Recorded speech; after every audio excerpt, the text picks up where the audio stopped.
আল্লাহর সন্তুষ্টি অর্জন ছাড়া অন্য কোনো নিয়াত থাকলে আমল কবুল হয়? কবুল হয় না। কষ্ট, সমস্যা, বিপদ আপদ, বাধা মুসিবতে মানুষ যদি শিকায়াত বেশি করতে থাকে তাহলে নেকি কমে যায়। শিকায়াত বেশি করতে থাকলে নেকি কমে যায়। সবর করতে পারলে আল্লাহ পাক নেকি দান করেন। বলেন সুবহানাল্লাহ। একটা বিষয় শেয়ার করি, আমি কখনো এটা বলিনি কোথাও। এটা শুধু আপনাদেরকে উজ্জীবিত করার জন্য বলছি, নিজের আমিত্ব প্রকাশ করার জন্য বলছি না, শুধু আপনাদেরকে সবর করানোর বিষয়টা বোঝানোর জন্য বলছি। যেদিন আমার বিয়ে হয়েছে সেই রাতে আমি দাওয়াতি সফরে গিয়েছি। এর সাক্ষী শুধু আল্লাহ আর আমার স্ত্রী। যেদিন আমার বিয়ে হয়েছে ওই রাতে আমি স্ত্রীকে বাসায় পাঠিয়ে দিয়েছি, তার পরিবার সহ। আর পরিবারের সদস্য আমার সাথে আছে, ছোট ভাই। আমি দাওয়াতি সফরে গিয়েছি আর আমার স্ত্রী বাসায় গিয়েছে একা তার পরিবারের সাথে। তো দিনের প্রতি মহব্বত থাকাটা খুব জরুরি। আমরা যে সবর করছি, সময় দিচ্ছি, শ্রম দিচ্ছি, অর্থ দিচ্ছি, মেধা দিচ্ছি, কার জন্যে ভাই? কার সন্তুষ্টির জন্যে? যদি আমরা সবর করতে পারি আল্লাহ নেকি দিবেন ইনশাআল্লাহ। সবর করতে না পারি, শিকায়াত করি, তাহলে আল্লাহ পাক নেকি কমিয়ে দিবেন। আমরা কি চাই? আল্লাহর সন্তুষ্টি না অন্য কিছু? আল্লাহর সন্তুষ্টি। আল্লাহর সন্তুষ্টির জন্য আমরা আল্লাহর দিলের জন্য আরো কিছু সময় অপেক্ষা করতে পারবো না ইনশাআল্লাহ? সুশৃঙ্খলভাবে একটা গুরুত্বপূর্ণ আলোচনা শুনতে পারবো না ইনশাআল্লাহ?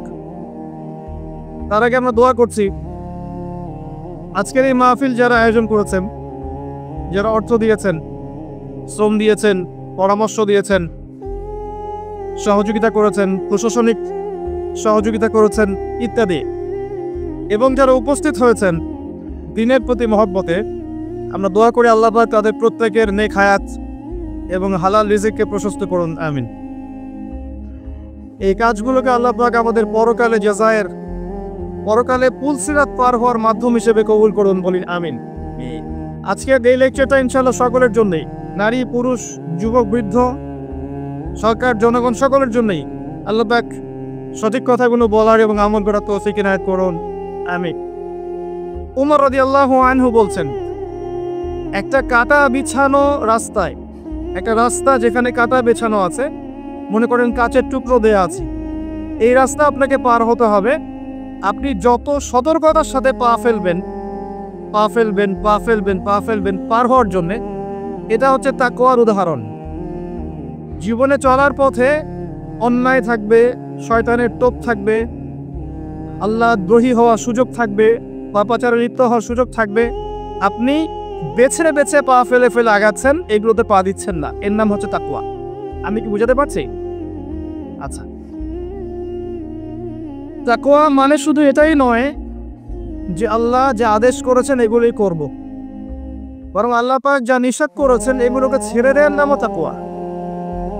নবী সাল্লাল্লাহু আলাইহি ওয়াসাল্লাম বলছেন, তাকওয়া মনের ব্যাপার, কলবের ব্যাপার, শুধুমাত্র বাহ্যিক লেবাস পোশাকে তাকওয়ার পরিচয় নয়। আমার দাড়ি, আমার টুপি, জুব্বা, পাগড়ি যে তাকওয়ার একমাত্র পরিচয় এমনটা নয়। আর তাকওয়া হ্যাঁ হুনা, নবী সাল্লাল্লাহু আলাইহি ওয়াসাল্লাম বলছেন তাকওয়া হচ্ছে এখানে, কলিজায়, কলবে। আর কলবটাকে দেখা যায় না, দেখা যায়? শুধুমাত্র আল্লাহ দেখতে পারেন কার মনে কি চলছে, শুধুমাত্র আল্লাহ জানেন কার মনে কি আছে। তাই মনের মধ্যে খারাপ বিষয় রেখে, নোংরামি রেখে, অশ্লীলতা রেখে, হিংসা, বিদ্বেষ, দুনিয়ার প্রতি আসক্তি, অহংকার, রিয়া, এগুলো রেখে মানুষের কাছে ভালো সাজা যেতে পারে, আল্লাহর কাছে সম্ভব না। আল্লাহ পাকের কাছে যে ব্যক্তি ফেয়ার, নির্দোষ, নিষ্পাপ, মাজলুম, আল্লাহর কাছে যে ব্যক্তি কবুলিয়াত পেয়েছে, সারা দুনিয়ার মানুষ মিলেও তাকে জাহান্নামে নিয়ে যেতে পারবে না। পারবে? আর আল্লাহ পাকের কাছে যে ব্যক্তি দূষিত হয়ে গেছে, কারণ আল্লাহ পাক জানে তার কলবে কি আছে, আল্লাহ পাক তার দৃষ্টিতে দেখছেন তার কলবে কি আছে। আল্লাহ যদি তাকে রিকগনাইজ করেন যে এর কলবে দোষ আছে, ত্রুটি আছে, হিংসা আছে, পরশ্রীকাতরতা আছে, রিয়া অহংকার আছে, অশ্লীলতা আছে, শিরক আছে, কুফর আছে, আল্লাহ পাক তাকে জাহান্নামে পাঠাবেন ইনশাআল্লাহ। তো তাকওয়া মনের ব্যাপার, তাকওয়া বাইরের লেবাস পোশাকের বিষয় নয়। আল্লাহ পাক সিয়ামকে উদ্দেশ্য করে বলছেন, রোজা আমি ফরজ করেছি যাতে তোমরা মুত্তাকি হতে পারো। এবার এখান থেকে আমাদের শিক্ষা কি? আমরা সওম রাখি, দেখা যায় মাশাআল্লাহ আমরা সাহরি করি, আমরা ইফতার করি, মাঝখানে না খেয়ে থাকি, স্ত্রী সহবাস করি না। কিন্তু রোজা রেখেও আমাদের অনেক ব্যক্তি আছেন যারা সুদ খান। রোজা রেখে অনেক ব্যক্তি আছেন যারা ঘুষ নেন। আমাকে বলতে দেন, আমি ভুলে যাব না, আপনারা ঠিক বলতে দেন, আমি ভুলে যাব। রোজা রেখে অনেক ব্যক্তি আছে যারা জেনা করছে। রোজা রেখেছে বয়ফ্রেন্ড গার্লফ্রেন্ডের সাথে ফ্রি মিক্সিং এ আছে। রোজা রেখেছে দেখবেন মাপে কম দিচ্ছে, মাপে ওজনে কম দিচ্ছে। রোজা রেখেছে কিন্তু দুর্নীতি করছে। রোজা রেখেছে অন্যের সম্পদ আত্মসাৎ করছে। রোজা রেখেও ব্যবসায়িক পণ্য মজুত করে বাজারে সিন্ডিকেট সৃষ্টি করছে। পণ্যের দাম ইচ্ছাকৃতভাবে বাড়িয়ে দিচ্ছে। মানুষ অসহায়ের মতো নিত্য প্রয়োজনীয় দ্রব্যের জন্য কি হাহাকার টানা করছে। রোজা রেখে যদি মানুষ এই কাজগুলো করে, আবার দেখা যায় রোজা রেখেও মানুষ নামাজ পড়ছে না। অনেকেই রোজা রেখেছে, শুধু তারাবির নামাজ পড়ে 5 ওয়াক্ত নামাজ জামাতে পড়ছে না। রোজা রেখেও যাকাত দিচ্ছে না। রোজা রেখেছে মিথ্যা কথা বলছে। রোজা রেখেছে মানুষের গীবত করছে। রোজা রেখে ঝগড়া বিবাদ করছে। রোজা রেখে যদি এই কাজগুলো করে, লাআল্লাকুম তাত্তাকুন, ওই হকটা আদায় হয়নি। আমি কি বুঝাতে পারছি ভাই? তার মানে সওম কিভাবে রাখবো? উত্তর, আল্লাহ পাকের নবী মুহাম্মদ সাল্লাল্লাহু আলাইহি ওয়াসাল্লাম যেভাবে রেখেছেন আমি সেভাবে রাখবো। নবী করিম সাল্লাল্লাহু আলাইহি ওয়াসাল্লাম সওম রেখে খাওয়া এবং পানাহার যেমন ত্যাগ করতেন, স্ত্রী সহবাস ত্যাগ করতেন, তিনি 5 ওয়াক্ত সালাত আদায় করতেন। বেশি বেশি সওম রেখে দান খয়রাত করতেন। সওম রেখে বেশি থেকে বেশি কোরআন তেলাওয়াত করতেন। সওম রেখে ইফতার করতেন। সওম রেখে নবী সাল্লাল্লাহু আলাইহি ওয়াসাল্লাম যুদ্ধও করেছেন। আমার কথা কি বুঝতে পারছেন? সওম রেখে নবী সাল্লাল্লাহু আলাইহি ওয়াসাল্লাম দ্বীনের প্রচার করেছেন, পরিবারের খোঁজ নিয়েছেন, মানুষকে খাইয়েছেন, তাবলীগ করেছেন। সওম রেখে তিনি যাবতীয় ভালো কাজগুলো করেছেন। আমাদেরকেও রোজা রেখে ভালো কাজগুলো করতে হবে। এটা 1 নাম্বার। একই সাথে সওম রেখে নবী সাল্লাল্লাহু আলাইহি ওয়াসাল্লাম কখনো অন্যায় কোনো কাজে লিপ্ত হননি। হয়েছেন? তার সাহাবীরা হয়েছেন? অতএব আমরাও সওম রেখে, রোজা রেখে হারাম খাওয়া, সুদ খাওয়া, আপনার ঘুষ খাওয়া, জেনা করা, দুর্নীতি করা, মিথ্যা বলা, গীবত করা, অন্যের সমালোচনা করা, অন্যের দোষ ত্রুটি খুঁজে খুঁজে বের করা, চগলখড়ি করা, এ ধরনের কাজে লিপ্ত হব না। আল্লাহ পাক আমাদেরকে তৌফিক দান করুন। আমি কয়েকটা কাজ বলি, এটা বলে আমি মূল পয়েন্টের দিকে যাচ্ছি, কোরআন মাহ রমাদানের দিকে ইনশাআল্লাহ তাআলা। সওম রেখে আপনারা প্রথমত বেশি খাবেন না। 1 নাম্বার কথা, সওম রেখে আপনারা বেশি খাবেন না। সেহরিতে খুব বেশি আয়োজন করতে যায়েন না। যতটুকুতে আপনার চলে যায় অতটুকু করেন। রান্নাঘরে বেশি সময় নষ্ট করেন না। বাজারে বেশি সময় নষ্ট করেন না। 2-3টা তরকারি দিয়ে আপনার খাওয়া হয়ে যেতে পারে, একটা দিয়েও হয়ে যায়। 10টা আইটেম করার দরকার নাই। আপনি দুনিয়াবি কাজগুলোকে কমিয়ে ফেলেন। রমজান মাস দুনিয়াবি কাজগুলোকে কমিয়ে ফেলেন, পরকালের কাজগুলোকে বাড়ান। আল্লাহ তৌফিক দান করুন। সেহরিতে এমন করে খাবেন না যেটা আপনার জীবনের শেষ খাওয়া। এইভাবে খাবেন না। সাহরি করেন যতটুকু প্রয়োজন। ইফতারও এত বেশি আয়োজন করবেন না যে আপনার সারাদিনে সওম রাখার যে আধ্যাত্মিক তনুর এটা নষ্ট হয়ে যায়। ইফতারে আপনি অনেক বেশি আয়োজন করেন, মাগরিবের সালাত, তারাবির নামাজ আপনি এনথুজিয়াজমের সাথে আদায় করতে পারবেন না। আপনি প্রফুল্লতার সাথে আদায় করতে পারবেন না। অলস হয়ে যাবেন, ঘুমিয়ে পড়বেন, ক্লান্ত হয়ে যান। ইফতারে খুব বেশি খেতে নেই। আমি কিছু প্র্যাকটিক্যাল কথা বলছি, আমল করতে পারলে ইনশাল্লাহ কল্যাণ হবে। আমি নিজে চেষ্টা করি, আপনাদেরকেও বলছি আল্লাহ পাক তৌফিক দান করুন। এরপরে সওম রেখে আপনি বেশি বেশি ফরজের পাশাপাশি নফল নামাজ পড়ার চেষ্টা করেন। ফরজ তো করবেনই, 5 ওয়াক্ত সালাত জামাতে অবশ্যই পড়বেন। যারা 5 ওয়াক্ত নামাজ জামাতে পড়ি না, রমজান মাসটা সুবর্ণ সুযোগ, 5 ওয়াক্ত সালাত জামাতে পড়বে, পড়া যাবে ইনশাআল্লাহ। এর পাশাপাশি দৈনিক 12 রাকাত সুন্নত পড়বে। দৈনিক 12 রাকাত যে ব্যক্তি সুন্নাহ আদায় করে তার জন্য জান্নাতে একটা করে ঘর নির্মাণ করা হয়। দৈনিক একটা করে ঘর পেতে পারেন জান্নাতে যদি দৈনিক 12 রাকাত নফল বা সুন্নাহ আদায় করেন। এটা কি 12 রাকাত? ফজরের আগের 2, জোহরের আগে 4, পরে 2, 6 আর 2 8, মাগরিবের পরে 2, 10, এশার পরে 2, 12। এই 12 রাকাত নফল বা সুন্নাহ যে আদায় করে প্রত্যেক দিন, তার জন্য জান্নাতে একটা করে ঘর নির্মাণ করা হয়। সুবহানাল্লাহ। রমজান মাসে এটা ছাড়বেন না ইনশাআল্লাহ, আল্লাহ পাক তৌফিক দান করুন। এবং 5 ওয়াক্ত সালাত তো অবশ্যই জামাতে পড়বেন, আল্লাহ পাক তৌফিক দান করুন। আমিন। বিশেষভাবে ফজর এবং এশা এবং আসর এগুলো যেন জামাত না ছুটে। যদি কারো ছুটেও যায় আপনি একা পড়ে নেবেন। যদি ঘুমিয়ে থাকেন ঘুম থেকে উঠলেই পড়ে নেবেন। যদি ভুলে যান স্মরণ হলেই পড়ে নেবেন। যদি আপনি মুসাফির হন কসর করে নেবেন। নামাজ ছাড়া যাবে না। এমন একটা জায়গা আপনি আছেন যেখানে আপনার কোনো কাপড়ই নাই, মনে করেন আপনার কোনো পবিত্র কাপড়ই নাই, এমন একটা জায়গায় আপনি আছেন, কোনো কাপড় নাই, অজুর পানিও নাই, আপনার তায়াম্মুমের মাটিও নেই, আপনি কি করবেন? নামাজ পড়বেন না? কি করবেন? নামাজ আছে আপনার উপর ফরজ। আপনাকে এমন জায়গায় রাখা হয়েছে আপনি অজুও করতে পারছেন না, তায়াম্মুমও করতে পারছেন না, কোনো সুযোগ নাই, এবং আপনার কাপড়ও নাপাক হয়ে গেছে, আপনি কি করবেন? নামাজ ছেড়ে দিবেন? নামাজ ছেড়ে দিবেন? ছাড়বেন না। নামাজের কোনো মাছ নাই, নামাজের কোনো মাছ নাই। আর নামাজ বলতে আমি বর্তমান সময়ে চলমান 3G 4G নামাজকে বোঝাচ্ছি না। আমি মেনশন করতে যাচ্ছি নবী সাল্লাল্লাহু আলাইহি ওয়াসাল্লাম যেভাবে নামাজ পড়তেন সেই নামাজের কথা। তিনি ধীর স্থিরভাবে নামাজ পড়তেন। তিনি কি আমাদের মতো 4G স্পিডে নামাজ পড়তেন?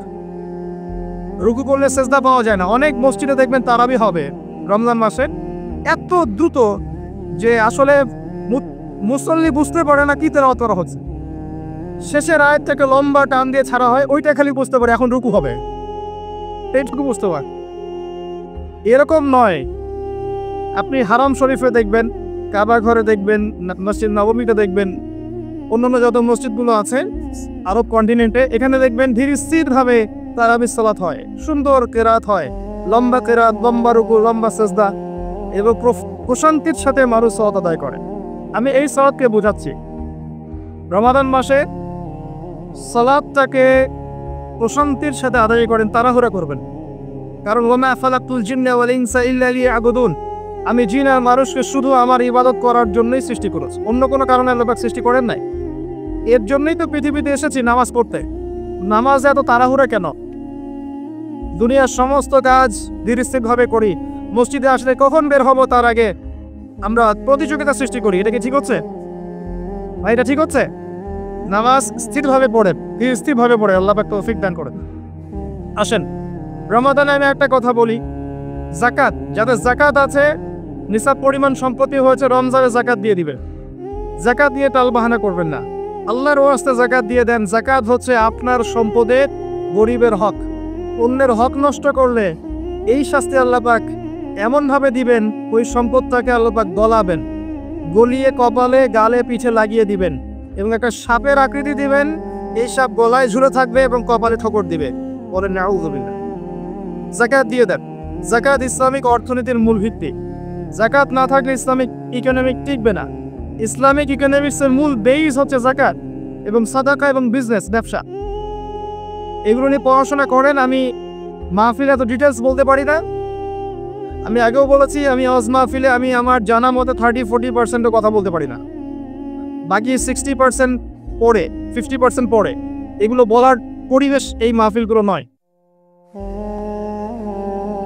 ইনশাআল্লাহ আস্তে আস্তে যতটুকু জানি বলার চেষ্টা করব। ওয়া তাওফীকি ইল্লা বিল্লাহ, আলাইহি তাওয়াক্কালতু ওয়া ইলাইহি উনীব। যাকাত ইসলামিক ইকোনমিক্সের বেস। ইসলামিক ইকোনমিক্স সম্পর্কে জানতে হলে, বুঝতে হলে, পড়তে হলে আমি একজন আলেমের নাম বলছি, যাকে আমি বেসিক্যালি ফলো করার চেষ্টা করি ইকোনমিক সেকশনে এবং অন্যান্য সেকশনেও। তিনি আমার খুব শ্রদ্ধেয় একজন আলেম, আল্লামা তাকি উসমানী দামাত বারাকাতুহু। তার ইকোনমিক্সের সিরিজ আছে, ইসলামিক অর্থনীতির সিরিজ আছে, বই 10টা-15টা বই শুধু অর্থনীতির উপরেই। এগুলো কিনেন, ঢাকায় বাংলা বাজারে পাবেন, কিনে এনে বসায় পড়েন, আপনি দেখবেন ইসলামিক অর্থনীতি কি জিনিস।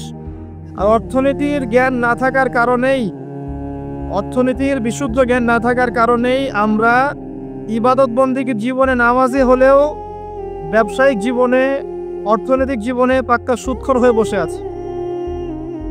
কথা কি বুঝতে পারছেন ভাই? অর্থনীতির জ্ঞান দরকার আছে না? একটা রাষ্ট্র মনে করেন যার কাছে অর্থনৈতিক সুপার পাওয়ার, তার কাছে ইকোনমিক চাবিকাঠি আছে, ওয়ার্ল্ডের একটা রাষ্ট্র মনে করেন তার কাছে অর্থনৈতিক চাবিকাঠি আছে, সে চাইলে কাউকে ইকোনমিকভাবে দুর্বল করতে পারে, কাউকে শক্তিশালী করতে পারে। এখন অন্যান্য রাষ্ট্ররা এর আনুগত্য করবে না? করবে না? করবে।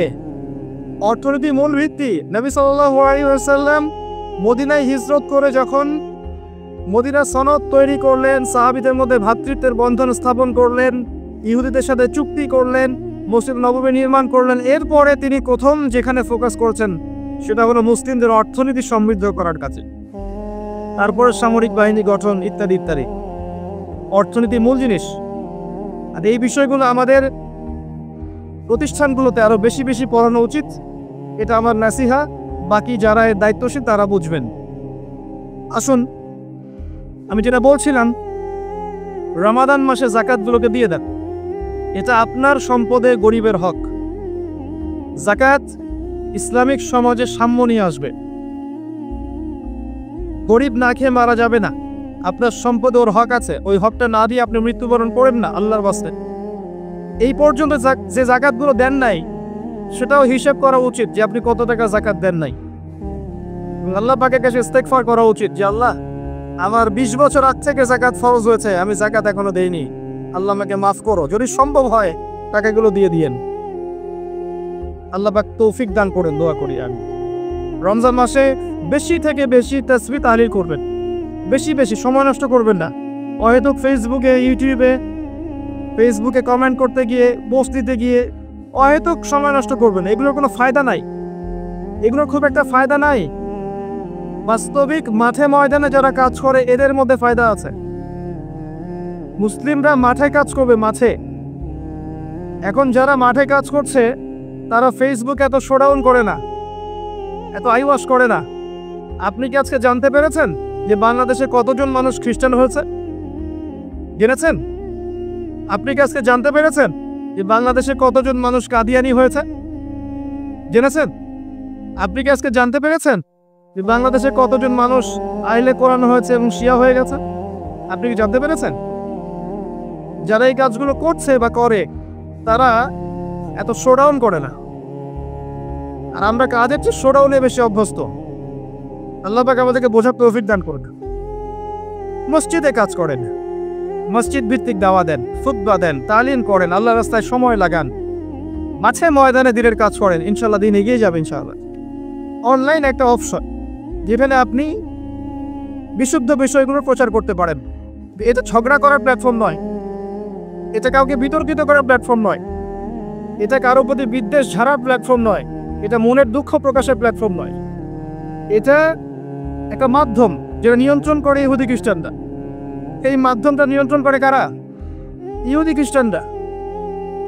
ইহুদি খ্রিস্টানের প্ল্যাটফর্মে গিয়ে দিনের কতটুকু খেদমত হয় এটা আল্লাহ ভালো জানেন, আমরা বুঝি না খুব একটা। অনেক সময় মনে করছেন যে অনেক প্রচার প্রসার হচ্ছে, কল্যাণের চেয়ে এখানে অকল্যাণ অনেক বেশি আছে। সময় হলেই বুঝতে পারবেন ইনশাআল্লাহ। কল্যাণের চাইতে এখানে যে অকল্যাণ বেশি আছে এটা সময় হলে বুঝতে পারবেন ইনশাআল্লাহ।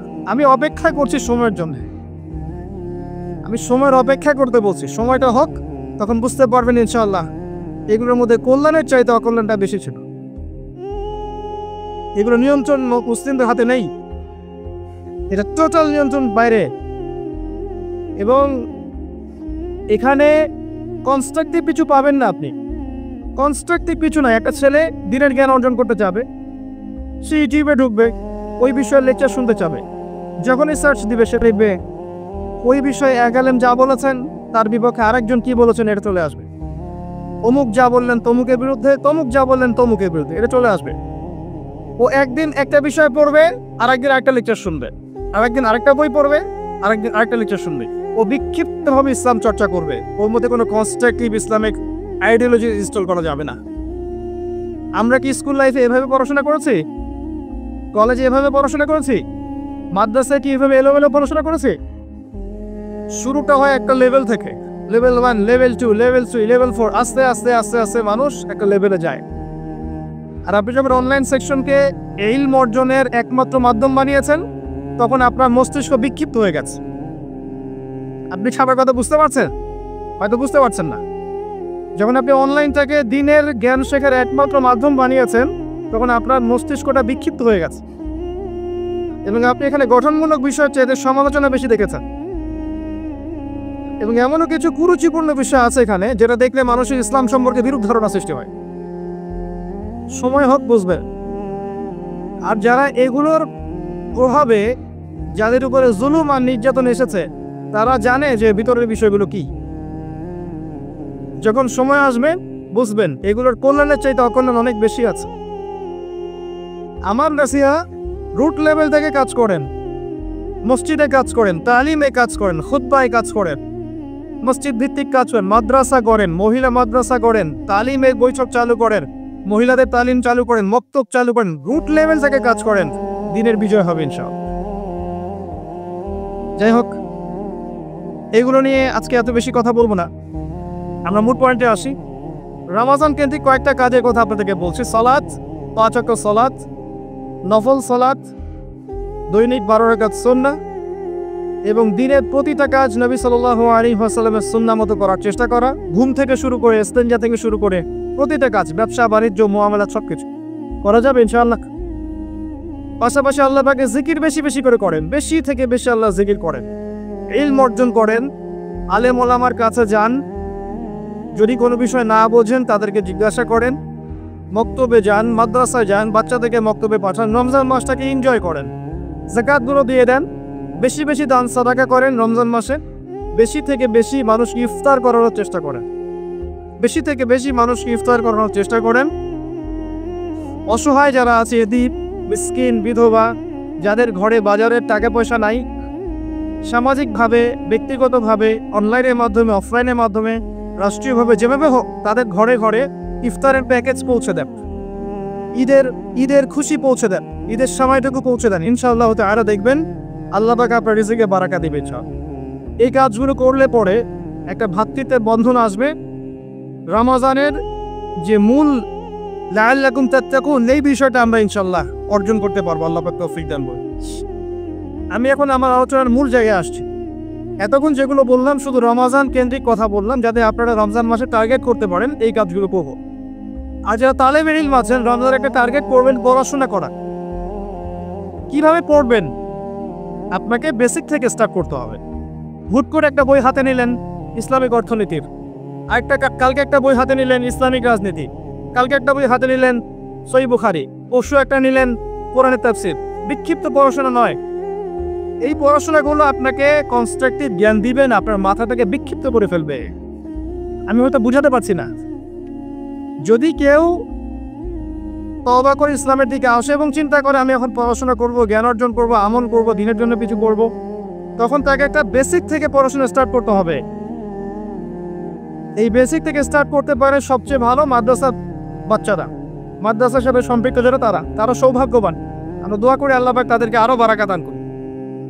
কিন্তু জেনারেল যারা, তাদের সমস্যা আছে, আর তারা কোনো সঠিক গাইডলাইন পায় না যে প্রথমে কোন বইটা পড়বো, তারপর কি ইত্যাদি। আমি আপনাকে আমার লাইফ থেকে একটা নাসিহা করছি, সহজ কিতাব থেকে শুরু করে আস্তে আস্তে আস্তে আস্তে কঠিনের দিকে যান। কথা কি বুঝতে পারছেন ভাই? সহজ কিতাব মানে কি? ধরেন আপনি কোরআন তেলাওয়াত করতে জানেন না, আগে আপনাকে কোরআন তেলাওয়াত শিখতে হবে, বেসিক তেলাওয়াত শিখতে হবে, তাসবিহ শিখতে হবে। এরপরে আপনি মনে করেন কোরআন তেলাওয়াতে পারদর্শী হয়ে গেছেন, এখন আপনাকে বিশুদ্ধ করে কোরআন নিয়মিত পাঠ চর্চা করতে হবে, ডেইলি এক পারা করে, যাতে আপনার মুখের মধ্যে জড়তা কেটে যায়, আপনি বেশি বেশি ফ্লুয়েন্টলি কোরআন তেলাওয়াত করতে পারেন। এরপরে আসবে এই লেভেল যখন আপনাকে আরবি ভাষা, সাহিত্য, ব্যাকরণগুলো শিখতে হবে। ফর এক্সাম্পল, যে মিজান মুনসাহিব বলেন, নাহু সরফের কিতাবগুলো বলেন, এই যে বইগুলো আছে, এসো আরবি শিখি, বেসিক কিছু কিতাব, এই কিতাবগুলো আপনাকে পড়তে হবে। এই কিতাবগুলো কিন্তু আপনি একা একা পড়তে পারবেন না, এগুলো আপনাকে অবশ্যই ওস্তাদের কাছে গিয়ে পড়তে হবে। এবং আমি সবসময় বলি যে বাংলাদেশের প্রেক্ষাপটে কওমি ঘরানার যে উলামায়ে কেরাম আছেন, তারা এই বিষয়ে অনেক অনেক অনেক বেশি দক্ষ। তাদের কাছে গেলে আপনি বিশুদ্ধ জ্ঞানটা পাবেন ইনশাআল্লাহ। এটা আমার নাসিহা। দেখেন, আমি এমন মানুষ নই, যদি আপনি আমাকে একটা থাপ্পড় দেন এবং আপনার মধ্যে যদি কোনো খায়ের বা কল্যাণ থাকে, আমি বলবো যে আপনার মধ্যে এই কল্যাণটা আছে। এই মানসিকতা অর্জন করতে না পারলে আল্লাহর কবুলিয়াত আপনার কাছে আসবে না। অতএব মন থেকে কলবুন সালিম হয়ে যান, স্বচ্ছ হয়ে যান। এই জায়গায় আমি বলছি, এই সেক্টরে উলামায়ে কেরামের কাছে গেলে আপনি সঠিক বিশুদ্ধ আরবিকের জ্ঞানটা পাবেন। আস্তে আস্তে আপনি গভীর ফিকহের জ্ঞান পাবেন, উসুলে হাদিসের জ্ঞানগুলো পাবেন। তাফসীরের গভীর জ্ঞানগুলো পাবেন। আমি বলছি না অন্য সেকশনে যে আলেমরা আছেন তাদের কাছে নাই, এটা বলছি না। আমার পরামর্শ এখানে গেলে আপনি বেশি পাবেন। একটা বিষয় আছে, আপনি বিরিয়ানি খাচ্ছেন আর আপনাকে দেওয়া হচ্ছে সাদা ভাত, আপনার ভালো লাগে বিরিয়ানি, তা আপনি কি বিরিয়ানি খাবেন না? যেটা বেস্ট আপনি সেটা খেতে চাবেন। তো সেটাই আমি বলছি আপনাকে, যেটা বেস্ট আমার কাছে মনে হচ্ছে আপনি সেখানে যান। আমার পরামর্শ আপনি চাইলে মানতেও পারেন, না চাইলে নাও মানতেন, এটা আপনার ইখতিয়ার। আমি আপনাকে জোর জবরদস্তি করতে পারবো না। এরপরে আপনাকে আসতে হবে সহজ হাদিসের কিতাবগুলো এবং সহজ ফিকহের বইগুলো, যেমন ফিকহুল মুয়াসসার, এই বইটা পড়তে পারেন। আস্তে আস্তে আপনি বড় ফিকহের বইয়ের দিকে যাবেন, ওস্তাদের সহবতে হেদায়েত কুদরিতে পড়ে যাবেন। প্রথমে গিয়ে সহিহ বুখারী হাদিস নেবেন না, আপনাকে প্রথমে হাদিসে আরবাঈন, বুলুগুল মারাম মিন আদিল্লাতিল আহকাম, ফায়জুল কালাম বলেন, তারপরে আপনার মিশকাতুল মাসাবিহ বলেন। আস্তে আস্তে গ্র্যাজুয়ালি আপনি আবু দাউদ, তিরমিজি, নাসাই এদিকে যাবেন। আগে বড় কিতাবে যাবেন না। আর বুখারী মুসলিম তো আগে হাতে নেওয়া কষে ওঠে না। যারা শুরুতে এগুলো হাতে নিয়ে ফেলবে তারা কিন্তু বিভ্রান্ত হয়ে যাবে। বিভ্রান্ত হয়ে যাওয়ার সম্ভাবনা অনেক বেশি, কারণ আপনি যদি একবারে মেডিকেল সায়েন্সের একটা বই হাতে নেন, আপনি ইংরেজি রিডিং পড়া শিখেছেন, ইংরেজি জাস্ট রিডিং পড়তে পারেন, এখন আপনি মেডিকেল সায়েন্সের একটা বই হাতে নিয়েছেন, আপনি কি আদৌ এর গভীরতা বুঝতে পারবেন? কথা কি বুঝতে পারছেন? আবার এই কথাগুলো খুব ইম্পর্টেন্ট কথা, কিন্তু ওয়াজ মাহফিলে সচরাচর এগুলো কথা হয় না। এগুলো কনস্ট্রাকটিভ কথা, যেটা আপনার জীবনকে বদলাতে পারে ইনশাআল্লাহ। পড়াশোনার ক্ষেত্রে এই মেথডোলজি ফলো করেন, আপনি ভালো করবেন ইনশাআল্লাহ। আমরা তো কিছুই না, আমি দোয়া করি আপনারা আমাদের চেয়ে অনেক ভালো হন। আমরা আস্তে আস্তে সরে যাবো ইনশাআল্লাহ। যে দিনকাল পড়ছে আস্তে আস্তে সরে যেতেও হবে মনে হচ্ছে। এরপরে যারা আসবেন তাদের জন্য আমি কিছু পথ পদ্ধতি বলে দিয়ে যাচ্ছি, যে এগুলোর উপর আমল করেন, পড়াশোনা এইভাবে করেন, ইনশাআল্লাহ দেখবেন এমন প্রজন্ম আসবে যাদের হাতে আল্লাহ পাক ইসলামের বিজয়ের পতাকা দেবেন ইনশাআল্লাহ। এটা আমার বিশ্বাস। আর আমরা দুর্ভাগ্যজনকভাবে অথবা সৌভাগ্যজনকভাবে এমন একটা সাইকোলজি পরিবেশে চলাফেরা করি আর কি, যেখানে একজন আরেকজনের ভালো খুব একটা দেখতে পারে না। যখন কারো ভালো হতে থাকে, বেশিরভাগ মানুষ এটা সহ্য হয় না, এভাবেই আমরা দিনকে ক্ষতিগ্রস্ত করি। এবং দিনকে ইসলামের প্রকাশ্য শত্রুরা যত না ক্ষতিগ্রস্ত না করেছে, আমরা আপোষে সেটা বেশি করেছি। তো এই জন্য আমি ফিক করি যে হয়তোবা আস্তে আস্তে এমন প্রজন্ম আসবে যেহেতু আমরা এর যোগ্য নই, যাদের হাতে আল্লাহ পাক ইনশাআল্লাহ তাআলা ইসলামের বিজয়ের পতাকা দিবে। আপনাদের যে উদ্দেশ্য বলছি যে আমরা তো কিছুই করতে পারছি না, আপনারা এগুলো পড়াশোনা করেন, এভাবে আসেন, আস্তে আস্তে সহজ থেকে কঠিন বইয়ের দিকে যান। হাদিসের ক্ষেত্রেও, তাফসীরের ক্ষেত্রেও, ফিকহের ক্ষেত্রেও, এবং আলেম ওলামাদের কাছে গিয়ে পড়ে থাকবেন। যেটা বুঝবেন না অনুনয় বিনয় করে বোঝার চেষ্টা করবেন। তারা যদি বোঝাতে সময় না পায়, ব্যস্ত থাকে, বিজি থাকে, আপনি লেগেই থাকবেন, ইনশাআল্লাহ দেখবেন আল্লাহ আপনাকে জ্ঞান দিবেন।